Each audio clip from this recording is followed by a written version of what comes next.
నమస్తే. ప్రస్తుతం మనతో పాటు సీనియర్ జర్నలిస్ట్ దాము బాలాజీ ఉన్నారు. ఆయనతో మాట్లాడదాం. నమస్తే సార్. నమస్తే sir, Jani master assistant choreographer ఇష్యూలో ఈ బెయిల్ ఇప్పించే ప్రయత్నం చేస్తున్నారు పవన్ కళ్యాణ్ అని చెప్పేసి వార్తలు వస్తున్నాయి. ఎంతవరకు నిజమయ్యే అవకాశం ఉందంటారు? అంటే ఒక పక్క పొలిటికలైజ్ అయింది అని కూడా అంటున్నారు.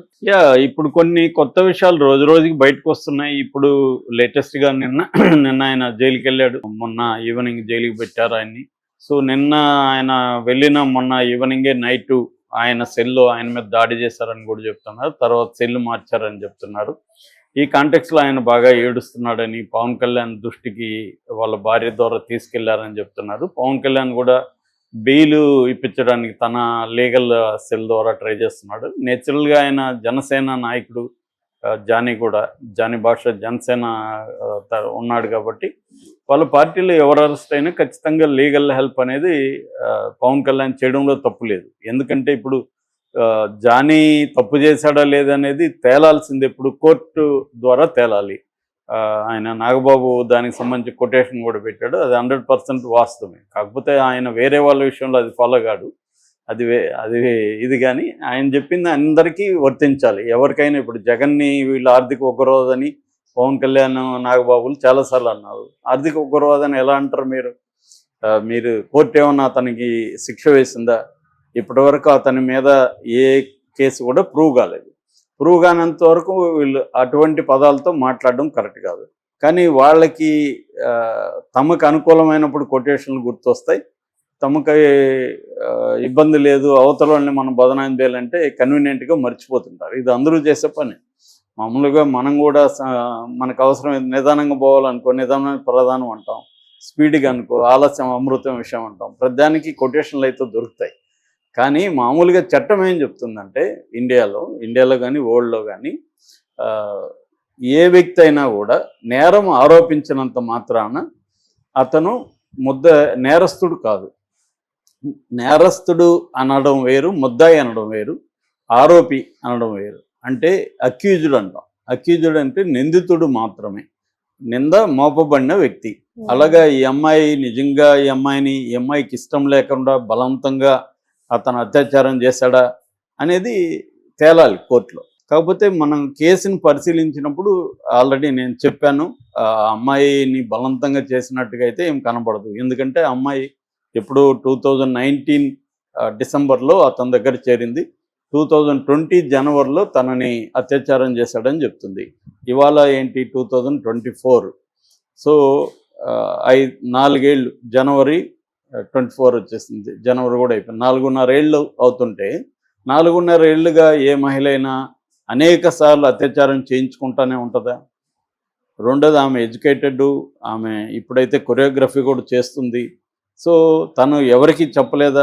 ఎందుకు చెప్పలేదు అంటే ఇతను భయపెట్టాడని చెప్తుంది. బిగినింగ్లో సరే ఓకే, అప్పుడు చిన్నపిల్ల భయపెట్టి ఉండొచ్చు. తర్వాత నువ్వు ఇండిపెండెంట్ అయ్యావు, కొరియోగ్రఫీ చేస్తున్నావు, నువ్వు ఎందుకు ట్రై చేయట్లేదు?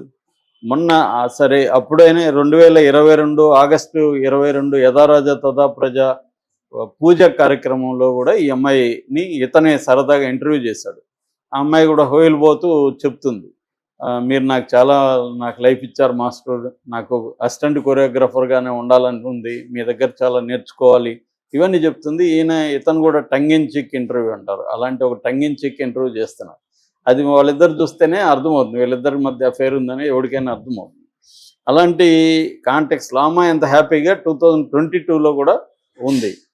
1 month బ్యాక్ వీడియో కూడా ఒకటి బయటకు వచ్చింది. 1 month బ్యాక్ వీడియోలో కూడా ఆమె కొరియోగ్రఫీ చేసిన ఒక సాంగ్కి సంబంధించి రిలీజ్లో ఈయన చీఫ్ గెస్ట్కి వెళ్ళాడు. దాంట్లో కూడా ఈయన ఆమెను పొగుడుతున్నాడు, ఆమె ఈమెను పొగుడుతుంది. ఇలా ఉండి సడన్గా ఎందుకు ఇది చేసినారంటే సంథింగ్ ఈజ్ రాంగ్. వాళ్ళిద్దరి మధ్య రిలేషన్షిప్లో ఏదో గొడవైంది. ఇది ఇవాళ కామనే ఇండియాలో. ఏంటంటే అమ్మాయిలు అబ్బాయిల మధ్య అఫైర్ నడుస్తున్న రోజులు తర్వాత ఇబ్బంది వచ్చినప్పుడు పెద్దవాళ్ళు ఇన్వాల్వ్ అవుతారు, ఇతని మీద రేప్ కేసు పెట్టేస్తారు. ఇది జరుగుతుంది మామూలుగానే. ఈ పోక్సో కేసే చాలా మిస్యూజ్ అవుతుందని నేను చెప్పడం కాదు, హైకోర్టు జడ్జెస్ చాలామంది చెబుతున్నారు. ఎందుకంటే 18 ఏళ్ల వరకు అమ్మాయి మైనర్గానే భావిస్తారు. అయితే 16 ఏళ్లకే అమ్మాయిలు ఎలా తయారయ్యారంటే 18 ఏళ్ళు దాటిన అబ్బాయిల్ని సెడ్యూస్ చేయడం, వాళ్ళని టెంప్ట్ చేయడం, ఇవన్నీ చేస్తున్నారని సో దాంతో వాళ్ళు కూడా మ్యూచువల్ ఇది కావడం, లేదు వాళ్ళు ట్రై చేస్తే వీళ్ళు కూడా అనుమతితోనే వాళ్ళతో కలవడం లైంగికంగా. ఫైనల్గా పెద్దవాళ్ళకి తెలిసినప్పుడు ఆ అబ్బాయి మీద పోక్సో కేసు పెట్టేస్తున్నారు. పోక్సో కేసు పెడితే రేపు కానీ ప్రూవ్ అయితే మినిమం 20 years కంటే తక్కువ శిక్ష వేయలేదు. అందులో డెత్ వరకు కూడా వేయచ్చు. పోక్సోలో డెత్ పనిష్మెంట్ కూడా పాసిబుల్ అన్నమాట. అందుకని హైకోర్టు జడ్జిలే ఏం చెప్తున్నారంటే, బాబు మీరు మార్చండి, వయసును తగ్గించండి, అమ్మాయిల వయసును 16కి సెక్సువల్ ఏజ్ అంటారు, సెక్సువల్ ఏజ్ని 16కి తగ్గించండి అని గవర్నమెంట్కి, సెంట్రల్ గవర్నమెంట్కి మొరబెట్టుకుంటున్నారు జడ్జిలు. ఎందుకంటే అబ్బాయిల జీవితాలు నాశనం అయిపోతున్నాయి. ఇద్దరు కలిసి వాళ్ళు ఒక పని చేశారు, ఇద్దరు ఆమోదంతో. కానీ ఈ చట్టము, ఈ రూల్ ఉండడం వల్ల అబ్బాయిలు మాత్రమే నేరస్తులుగా వాళ్ళ జీవితాలు నాశనం అయిపోతున్నాయని చెప్తున్నారు. ఎందుకంటే ఇప్పుడు ఉన్న గ్లోబలైజేషను, ఇప్పుడున్న టెక్నాలజీ దీంతో అమ్మాయిలు చాలా, అమ్మాయిలనే కదా అబ్బాయిలైనా చాలా ఫాస్ట్గా అర్లీగానే వాళ్ళు ఇదవుతున్నారు. సో దానికి తగినట్టు మారాలి చట్టాలు. అనేక దేశాల్లో సెక్సువల్ ఏజ్ అనేది 16 ఏళ్లే, కానీ ఇండియా వీళ్ళు ఇప్పటికి కూడా తగ్గించట్లేదు. అలాగా ఈ అమ్మాయి కూడా తన అన్నీ తెలిసే అమ్మాయి ఇతనితో వెళ్ళినట్టుగానే మనకు అర్థమవుతుంది. సో దాని తర్వాత వాళ్ళ మధ్య ఎమోషనల్ ఇష్యూస్ వచ్చి ఉండొచ్చు. ఈ అమ్మాయి ఏం ఆరోపిస్తుందంటే అతను మతం మారి పెళ్లి చేసుకోమన్నాడు, అతను భార్య అని ఈ అమ్మాయి ఆరోపిస్తుంది. కానీ నిన్న వాళ్ళ భార్య కూడా మాట్లాడింది, నేను హిందువునే, నా పేరు సుమలత, నేను అతను పెళ్లి చేసుకున్నాను, ఇప్పటివరకు నన్ను మతం మారమన్న వాళ్ళు అడగలేదు, నేను కూడా మారలేదు, ఇప్పటికీ నా పాస్పోర్టు, నా ఆధార్ అన్నిట్లో సుమలతనే ఉంది.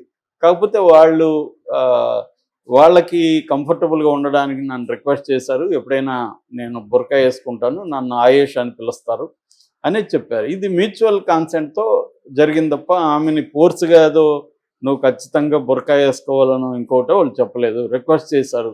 ఇప్పుడు చాలాసార్లు ఇష్టం లేని తాలిబొట్టు కూడా కొంతమంది స్త్రీలు వేసుకుంటారు, ఎందుకులే బంధువుల్లో ఇబ్బంది అవుతుందని.